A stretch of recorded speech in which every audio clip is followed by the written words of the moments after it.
Capítulo 25.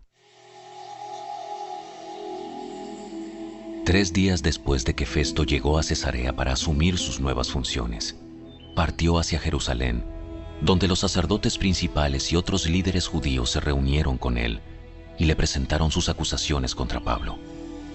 Le pidieron a Festo que les hiciera el favor de trasladar a Pablo a Jerusalén, ya que tenían pensado tenderle una emboscada y matarlo en el camino. Pero Festo respondió que Pablo estaba en Cesarea y que pronto él mismo iba a regresar allí. Así que les dijo: algunos de ustedes que tengan autoridad pueden volver conmigo. Si Pablo ha hecho algo malo, entonces podrán presentar sus acusaciones. Unos 8 o 10 días después, Festo regresó a Cesarea y al día siguiente tomó su lugar en la corte y ordenó que trajeran a Pablo. Cuando Pablo llegó, los líderes judíos de Jerusalén lo rodearon e hicieron muchas acusaciones graves que no podían probar. Pablo negó los cargos. No soy culpable de ningún delito contra las leyes judías, ni contra el templo, ni contra el gobierno romano. Entonces Festo, queriendo complacer a los judíos, le preguntó: ¿estás dispuesto a ir a Jerusalén y ser juzgado ante mí allá? No, esta es la corte oficial romana. Por lo tanto, debo ser juzgado aquí mismo. Usted sabe muy bien que no soy culpable de hacer daño a los judíos. Si he hecho algo digno de muerte, no me niego a morir. Pero si soy inocente, nadie tiene el derecho de entregarme a estos hombres para que me maten. ¡Apelo al César! Festo consultó con sus consejeros y después respondió: muy bien, has apelado al César y al César irás. Unos días más tarde, el rey Agripa llegó con su hermana, Berenice, a presentar sus respetos a Festo. Durante su visita de varios días, Festo conversó con el rey acerca del caso de Pablo. Aquí hay un prisionero cuyo caso me dejó Félix. Cuando yo estaba en Jerusalén, los sacerdotes principales y los ancianos judíos presentaron cargos en su contra y me pidieron que yo lo condenara. Les hice ver que la ley romana no declara culpable a nadie sin antes tener un juicio. El acusado debe tener una oportunidad para que confronte a sus acusadores y se defienda. Cuando los acusadores de Pablo llegaron aquí para el juicio, yo no me demoré. Convoqué al tribunal el día siguiente y di órdenes para que trajeran a Pablo. Pero las acusaciones que hicieron en su contra no correspondían a ninguno de los delitos que yo esperaba. En cambio, tenían algo que ver con su religión y con un hombre muerto llamado Jesús, quien según Pablo está vivo. No sabía cómo investigar estas cuestiones, así que le pregunté si él estaba dispuesto a ser juzgado por estos cargos en Jerusalén. Pero Pablo apeló al emperador para que resuelva su caso. Así que di órdenes de que lo mantuvieran bajo custodia hasta que yo pudiera hacer los arreglos necesarios para enviarlo al César. Me gustaría oír personalmente a ese hombre. Y Festo respondió: mañana lo oirás. Así que al día siguiente, Agripa y Berenice llegaron al auditorio con gran pompa, acompañados por oficiales militares y hombres prominentes de la ciudad. Festo dio órdenes de que trajeran a Pablo. Después, Festo dijo: Rey Agripa y los demás presentes, este es el hombre a quien todos los judíos, tanto aquí como en Jerusalén, quieren ver muerto. Pero en mi opinión, él no ha hecho nada que merezca la muerte. Sin embargo, como apeló al emperador, decidí enviarlo a Roma. ¿Pero qué debo escribirle al emperador? Pues no hay ningún cargo concreto en su contra. Así que lo he traído ante todos ustedes, especialmente ante ti, Rey Agripa, para tener algo que escribir después de que lo interroguemos. Pues no tiene sentido enviarle un prisionero al emperador sin especificar los cargos que hay en su contra. Capítulo 26. Entonces Agripa le dijo a Pablo: Tienes permiso para hablar en tu defensa. Así que Pablo, haciendo una seña con la mano, comenzó su defensa. Me considero afortunado, rey Agripa, de que sea usted quien oye hoy mi defensa en contra de todas estas acusaciones que han hecho los líderes judíos. Porque sé que usted es un experto en costumbres y controversias judías. Ahora, por favor, escúcheme con paciencia. Como bien saben los líderes judíos, desde mi temprana infancia recibí una completa capacitación judía entre mi propia gente y también en Jerusalén. Ellos saben, si quisieran admitirlo, que he sido miembro de los fariseos, la secta más estricta de nuestra religión. Ahora se me juzga por la esperanza en el cumplimiento de la promesa que Dios les hizo a nuestros antepasados. De hecho, esta es la razón por la cual las 12 tribus de Israel adoran a Dios con celo, día y noche, y participan de la misma esperanza que yo tengo. Aún así, Su Majestad, ellos me acusan por tener esta esperanza. ¿Por qué les parece increíble a todos ustedes que Dios pueda resucitar a los muertos? Yo solía creer que mi obligación era hacer todo lo posible para oponerme al nombre de Jesús de Nazaret.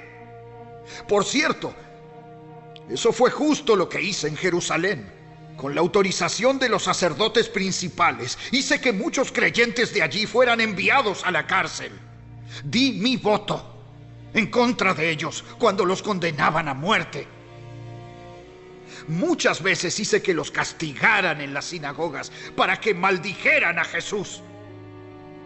Estaba tan violentamente en contra de ellos que los perseguí hasta en ciudades extranjeras. Cierto día yo me dirigí a Damasco para cumplir esa misión, respaldado por la autoridad y el encargo de los sacerdotes principales. Cerca del mediodía, Su Majestad, mientras iba en camino, una luz del cielo, más intensa que el sol, brilló sobre mí y mis compañeros. Todos caímos al suelo y escuché una voz que me decía en arameo: Saulo, Saulo, ¿por qué me persigues? Es inútil que luches contra mi voluntad. ¿Quién eres, Señor?, pregunté. Y el Señor contestó: Yo soy Jesús, a quien tú persigues. Ahora levántate, pues me aparecí ante ti para designarte como mi siervo y testigo. Dile a la gente que me has visto y lo que te mostraré en el futuro. Y yo te rescataré de tu propia gente y de los gentiles.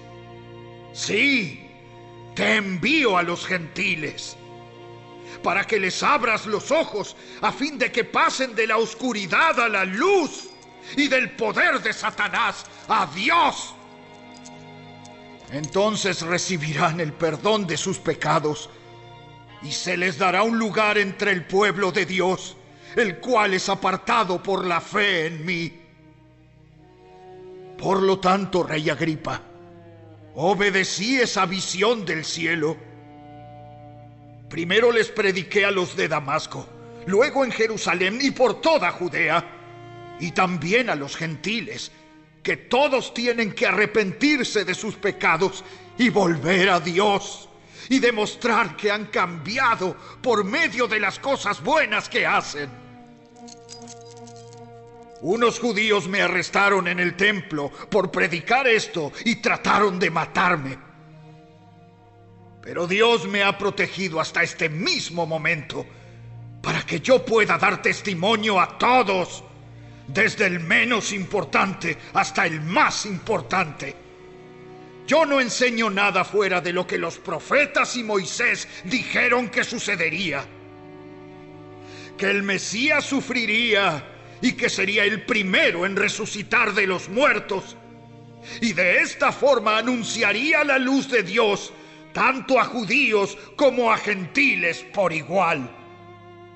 De repente, Festo gritó: Pablo, estás loco. Tanto estudio te ha llevado a la locura. No estoy loco, excelentísimo Festo. Lo que digo es la pura verdad. Y el rey Agripa sabe de estas cosas. Yo hablo con atrevimiento porque estoy seguro de que todos estos acontecimientos le son familiares, pues no se hicieron en un rincón. Rey Agripa, ¿usted les cree a los profetas? Yo sé que sí. Agripa lo interrumpió. ¿Acaso piensas que puedes persuadirme para que me convierta en cristiano en tan poco tiempo? Sea en poco tiempo o en mucho, le pido a Dios en oración que tanto usted como todos los presentes en este lugar lleguen a ser como yo, excepto por estas cadenas. Entonces, el rey, el gobernador, Berenice y todos los demás se pusieron de pie y se retiraron. Mientras salían, hablaron del tema y acordaron: Este hombre no ha hecho nada que merezca la muerte o la cárcel. Y Agripa le dijo a Festo: Podría ser puesto en libertad si no hubiera apelado al César. Capítulo 27. Cuando llegó el tiempo, zarpamos hacia Italia. A Pablo y a varios prisioneros más los pusieron bajo la custodia de un oficial romano llamado Julio, un capitán del regimiento imperial. También nos acompañó Aristarco, un macedonio de Tesalónica. Salimos en un barco matriculado en el puerto de Adramitio, situado en la costa noroccidental de la provincia de Asia. El barco tenía previsto hacer varias paradas en distintos puertos a lo largo de la costa de la provincia. Al día siguiente, cuando atracamos en Sidón, Julio fue muy amable con Pablo y le permitió desembarcar para visitar a sus amigos, a fin de que ellos pudieran proveer a sus necesidades. Desde allí, nos hicimos a la mar y nos topamos con fuertes vientos de frente que hacían difícil mantener el barco en curso, así que navegamos hacia el norte de Chipre, entre la isla y el continente. Navegando en mar abierto, pasamos por la costa de Cilicia y Panfilia y desembarcamos en Mira, en la provincia de Licia. Allí, el oficial al mando encontró un barco egipcio de Alejandría con destino a Italia y nos hizo subir a bordo. Tuvimos que navegar despacio por varios días y después de serias dificultades, por fin nos acercamos al Nido, pero teníamos viento en contra, así que cruzamos a la isla de Creta, navegando al resguardo de la costa de la isla con menos viento, frente al cabo de Salmón.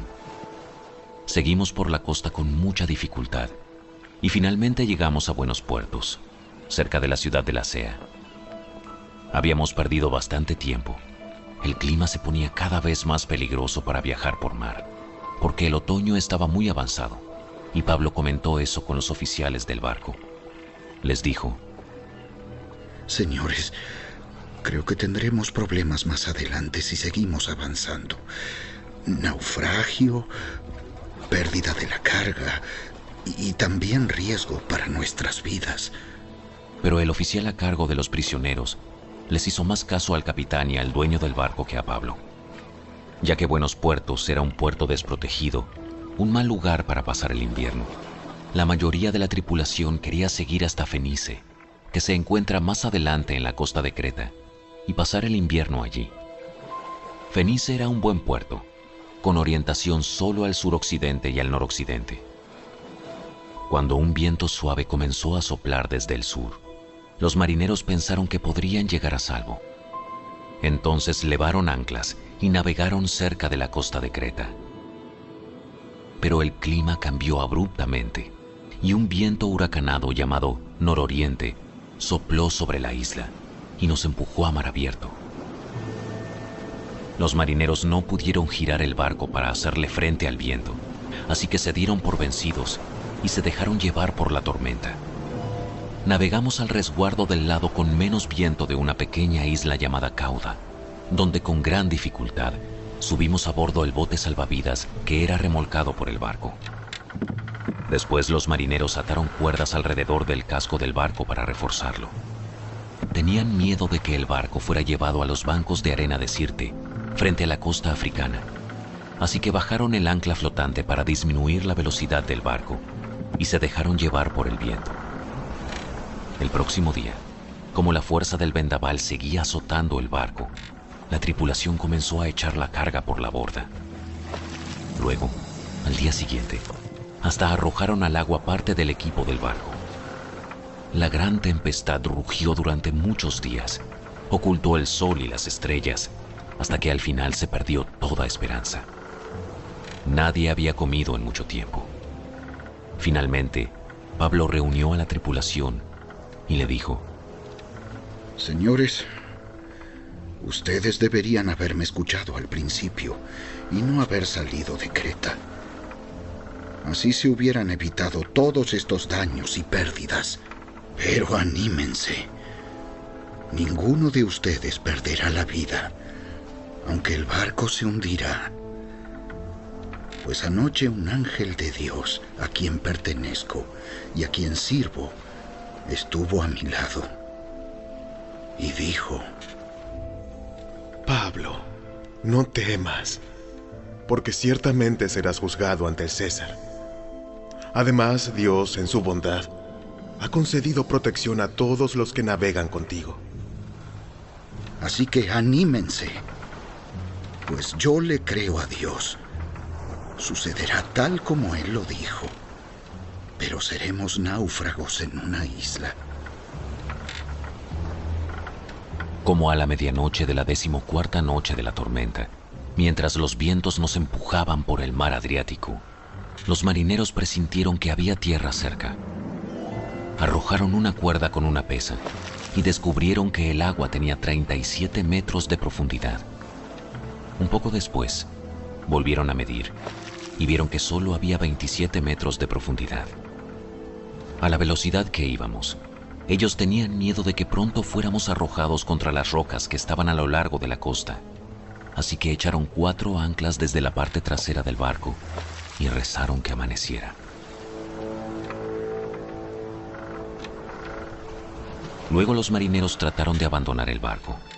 Bajaron el bote salvavidas como si estuvieran echando anclas desde la parte delantera del barco. Así que Pablo les dijo al oficial al mando y a los soldados: Todos ustedes morirán, a menos que los marineros se queden a bordo. Entonces los soldados cortaron las cuerdas del bote salvavidas y lo dejaron a la deriva. Cuando empezó a amanecer, Pablo animó a todos a que comieran.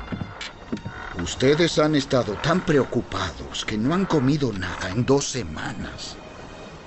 Por favor, por su propio bien, coman algo ahora, pues no perderán ni un solo cabello de la cabeza.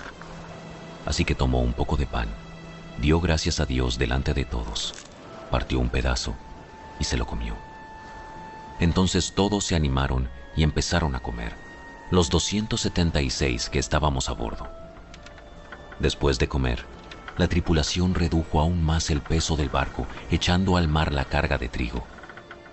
Cuando amaneció, no reconocieron la costa, pero vieron una bahía con una playa y se preguntaban si podrían llegar a la costa haciendo encallar el barco. Entonces cortaron las anclas y las dejaron en el mar. Luego soltaron los timones, izaron las velas de proa y se dirigieron a la costa. Pero chocaron contra un banco de arena y el barco encalló demasiado rápido. La proa del barco se clavó en la arena, mientras que la popa fue golpeada repetidas veces por la fuerza de las olas y comenzó a hacerse pedazos. Los soldados querían matar a los prisioneros para asegurarse de que no nadaran hasta la costa y escaparan, pero el oficial al mando quería salvar a Pablo, así que no los dejó llevar a cabo su plan. Luego les ordenó a todos los que sabían nadar que saltaran por la borda primero y se dirigieran a tierra firme. Los demás se sujetaron a tablas o a restos del barco destruido. así que todos escaparon a salvo hasta la costa.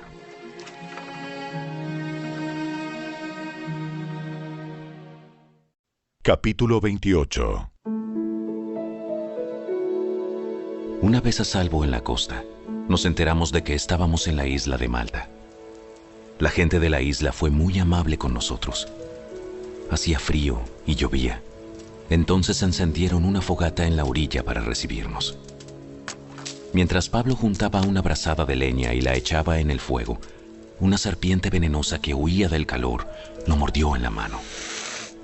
Los habitantes de la isla, al ver la serpiente colgando de su mano, se decían unos a otros: Sin duda este es un asesino. Aunque se salvó del mar, la justicia no le permitirá vivir. Pero Pablo se sacudió la serpiente en el fuego y no sufrió ningún daño. La gente esperaba que él se hinchara o que cayera muerto de repente, pero después de esperar y ver que estaba ileso, cambiaron de opinión y llegaron a la conclusión de que Pablo era un dios. Cerca de la costa donde llegamos, había una propiedad que pertenecía a Publio, el funcionario principal de la isla. Él nos recibió y nos atendió con amabilidad durante 3 días. Dio la casualidad de que el padre de Publio estaba enfermo con fiebre y disentería. Pablo entró a verlo, oró por él, puso sus manos sobre él y lo sanó. Entonces todos los demás enfermos de la isla también vinieron y fueron sanados. Como resultado, nos colmaron de honores, y cuando llegó el tiempo de partir, la gente nos proveyó de todo lo que necesitaríamos para el viaje. 3 meses después del naufragio, zarpamos en otro barco que había pasado el invierno en la isla. Era un barco de Alejandría que tenía como figura de proa a los dioses gemelos. Hicimos la primera parada en Siracusa, donde nos quedamos 3 días. De allí navegamos hasta Regio. Un día después, un viento del sur empezó a soplar, de manera que al día siguiente navegamos por la costa hasta Puteoli. Allí encontramos a algunos creyentes, quienes nos invitaron a pasar una semana con ellos.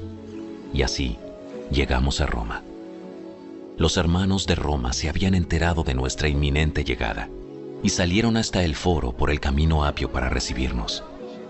En las 3 tabernas nos esperaba otro grupo.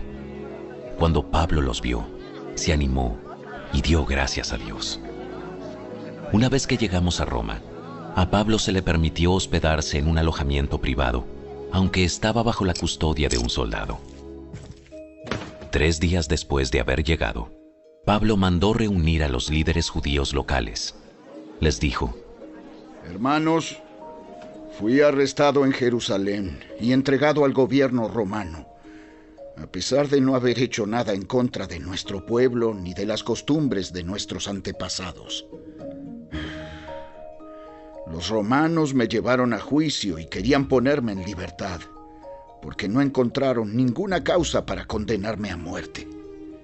Pero cuando los líderes judíos protestaron por la decisión, creí necesario apelar al César, aunque no tenía deseos de presentar cargos contra mi propia gente.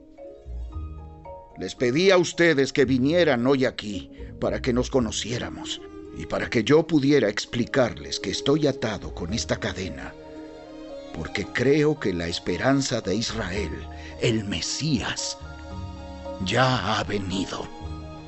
Ellos respondieron: No hemos recibido ninguna carta de Judea ni ningún informe en tu contra de nadie que haya venido por aquí. Pero queremos escuchar lo que tú crees, pues lo único que sabemos de este movimiento es que se le ataca por todas partes. Entonces fijaron una fecha, y ese día mucha gente llegó al lugar donde Pablo estaba alojado. Él explicó y dio testimonio acerca del reino de Dios, y trató de convencerlos acerca de Jesús con las Escrituras.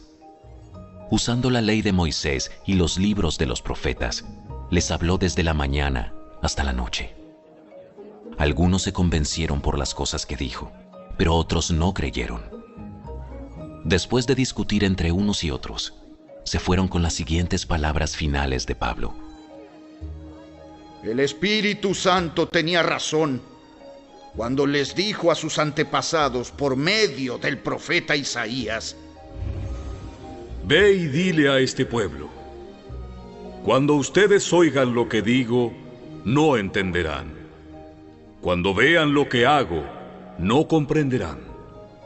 Pues el corazón de este pueblo está endurecido, y sus oídos no pueden oír, y han cerrado los ojos.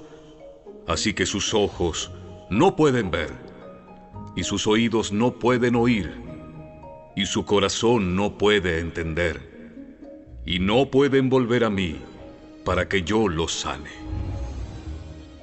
Así que quiero que sepan que esta salvación de Dios también se ha ofrecido a los gentiles, y ellos la aceptarán. Durante los 2 años siguientes, Pablo vivió en Roma pagando sus gastos él mismo. Recibía a todos los que lo visitaban y proclamaba con valentía el reino de Dios y enseñaba acerca del Señor Jesucristo, y nadie intentó detenerlo.